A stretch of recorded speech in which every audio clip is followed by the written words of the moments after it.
जितने भी प्रधानमंत्री बने, पहले प्रधानमंत्री पंडित जवाहरलाल नेहरू से लेकर आज तक के प्रधानमंत्री हमारे मोदी जी तक, मैंने कम से कम स्वयं इंदिरा जी से लेकर अब तक सारे प्रधानमंत्री को देखा है। मैं बहुत छोटा था तो इंदिरा जी की हत्या हुई थी, ऐसी सूचना आई थी कि गोली मारकर हत्या कर दी गई। तो मेरे समय पर इंदिरा जी देश की प्रधानमंत्री थी। तो इंदिरा जी से लेकर आज तक मैंने सारे प्रधानमंत्रियों का मुझे ध्यान में है। आपको भी याद होगा कि बुजुर्ग लोग बैठे हैं तो हो सकता है उनको नेहरू जी की भी याद हो। लेकिन आप बताइए, आपके गुरसाईगंज क्षेत्र में, आपके गुरसाईगंज नगर में अब तो बहुत हिस्सा ऐसा है कि जो पहले गांव होगा अब शहर में जुड़ गया होगा। क्या कोई एक व्यक्ति यहाँ के ऊपर बैठा हुआ बता सकता है, मोदी जी को छोड़कर किसी एक प्रधानमंत्री का नाम बता सकता है जिसकी कोई एक योजना आपके मोहल्ले में, आपके गांव में आई हो? बता सकता है कोई? बताओ भाई। अरे बताए तो तब जब कभी किसी ने तय हो तब तो आई हो, जब किसी ने दिया ही नहीं तो आएगी कहां से? लेकिन हम बड़े गर्व के साथ इस बात को कहते हैं, बड़े गर्व के साथ में, कि हमारे प्रधानमंत्री, हम सबके प्रधानमंत्री नरेंद्र मोदी जी के लिए मैं इस बात को बोलता हूं कि पहली बार इस देश में एक ऐसा प्रधानमंत्री मिला है, अरे जिसमें मोहल्ले की बात छोड़ दो, गांव की बात छोड़ो, गली की बात भी छोड़ो, अब एक घर ऐसा बताओ जिसमें कोई योजना ना आई हो, कोई योजना ना आई हो।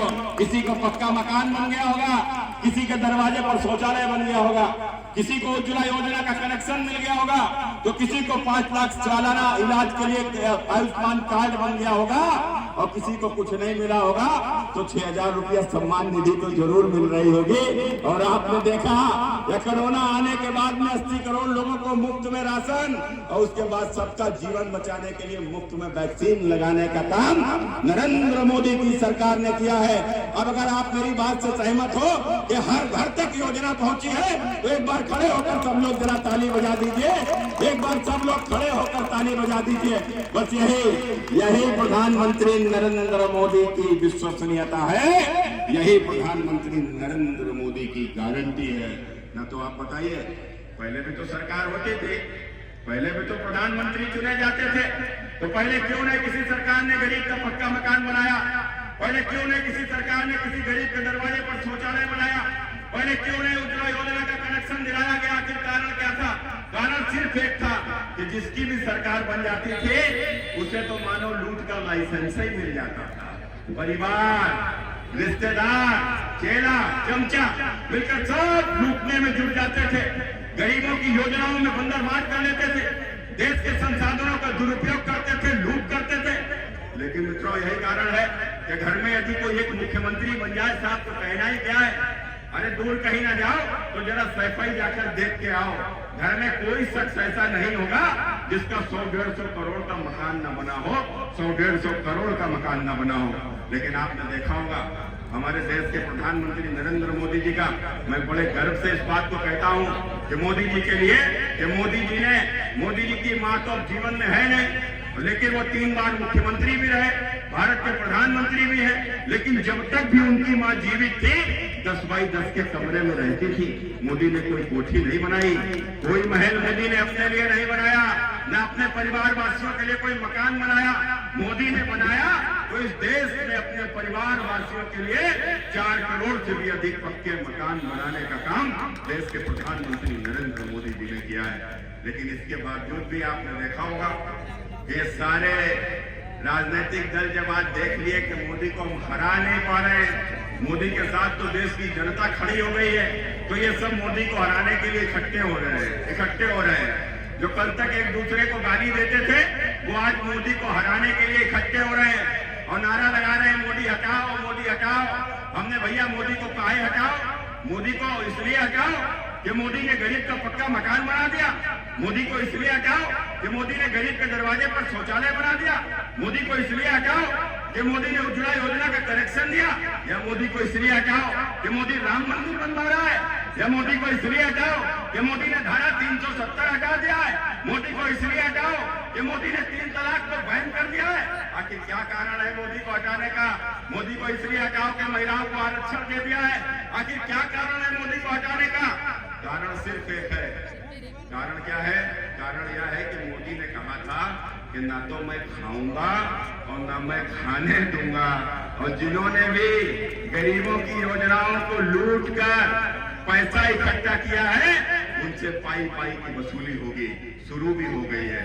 आपने देखा होगा कांग्रेस के एक नेता झारखंड में उनके घर से 300 करोड़ रुपया मिला, 300 करोड़ रुपया, और यह 300 करोड़ रुपया मशीनें थक गई, हाफ गई, खराब हो गई।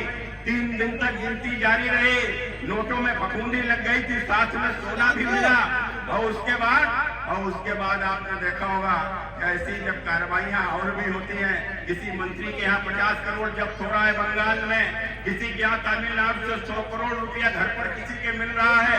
अब ये पैसा कहाँ से आ रहा है? किसी के यहाँ धंधा का पैसा है ये?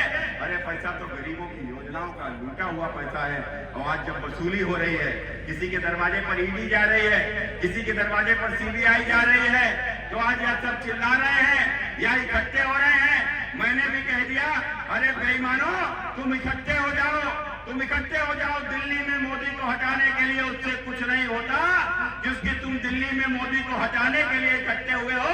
अरे गांव शहर में आकर देखो, हम सब मोदी को जिताने के लिए इकट्ठे हो गए हैं, हम सब मोदी को जिताने के लिए इकट्ठे हो गए हैं। तो निश्चित रूप से आप सबसे यही अपील करते हुए कि जब भी लोकसभा का चुनाव आएगा, हम सब प्रधानमंत्री नरेंद्र मोदी के लंबी उम्र की कामना करेंगे, और साथ ही साथ हम सब नरेंद्र मोदी जी को पिछली बार से भी अधिक मतों से जिताकर देश का प्रधानमंत्री बनाएंगे।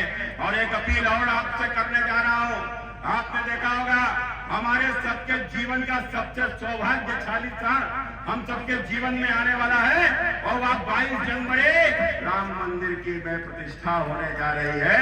राम मंदिर में प्रतिष्ठा होने जा रही है। आज मित्रों जब 1528 में वह क्षण कैसा रहा होगा हम कल्पना भी नहीं कर सकते। जब मंदिर को ध्वस्त किया गया होगा, आज आप ऐसे कल्पना कर सकते हो आपके गुरसाईगंज का जो सबसे बड़ा सबसे मान्यता वाला मंदिर है, जिस दिन आपको सूचना आई कि इस मंदिर को ध्वस्त कर दिया गया, सोचो आपके ऊपर क्या बीती होगी। और वह मंदिर जब राम मंदिर ध्वस्त किया गया था तो ऐसे ध्वस्त भी नहीं हुआ था। उसके ऊपर जब तोपें उसको ध्वस्त करने के लिए आई थी, लोग आते थे, उन तोपों के सामने खड़े हो जाते थे, तोपों से ब्लास्ट होते थे, चिथड़े उड़ जाते थे, आसपास कोई बचा नहीं, सब आकर अपने प्राणों का बलिदान दे दिए, तब मंदिर ध्वस्त हुआ था। उस पीढ़ी ने वह काला समय देखा था, और उसके बाद आज हम वो पीढ़ी है जो राम मंदिर को बनते हुए देख रही है। न बीच की तो सारी पीढ़ियां केवल संघर्ष की ही भेंट चढ़ गई, उनका सपना ही रह गया कि अपने जीवन में मंदिर को बनते हुए देखें। तो हम सबके जीवन काल में यह सौभाग्यशाली क्षण आ रहा है, इसलिए आप सबसे निवेदन करता हूँ, आप सबसे प्रार्थना करता हूँ, उस दिन हमारे घर पर दिवाली मननी चाहिए, दिवाली से भी बड़ी दिवाली मननी चाहिए। बस यही निवेदन करते अपनी बात को समाप्त करता हूँ। बहुत बहुत धन्यवाद।